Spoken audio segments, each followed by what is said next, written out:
My dad calls me. My dad says, "Right, you two, I'm going to the grocery store to get milk and cigarettes. I'll come back before you go to bed." So he said, yeah, I bet you will. If you remember last time, you came home 2 o'clock the next day, drunk with another woman, and the milk was spoiled too, if you know what I mean. So he said, "Okay, promise I won't go to the bar afterwards." So we go, "Okay, Dad, okay." But just before he went out, he said to my mum dead quietly, "No promises about anything else." And then he ran out the door. We never saw him again. That was 69 years ago.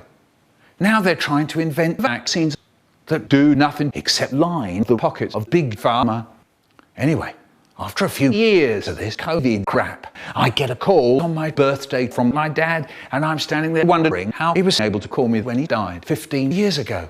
But I still answered it. "Yes, Harold, what do you want?" But instead of my dad, it was my brother. Ha! April Fools, Mick.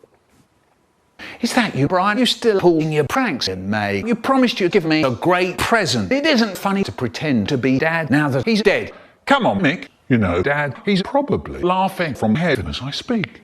Anyway, happy birthday. I'm going to be at your party tonight with your parents." "Okay, surely that's a prank. Whatever. See you later, guys. Goodbye, Mick."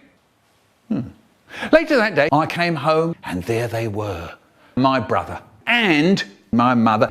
And so I said, I don't believe it. I really don't. Do we have the power to reanimate the dead all of a sudden?" And my brother said, "Actually, yes. If you remember Louise from Class X, she made a breakthrough in that field about 4 years ago." And then suddenly, my dad called me from upstairs, and I've come in his room. And he said, "What are you? Some kind of Peter Plum Pooper?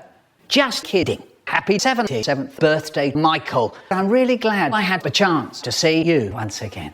Oh, could you get me the milk? It's in the fridge," he said, while lighting a cigarette. So I said, "You got it. Gary Trick, Gobhound."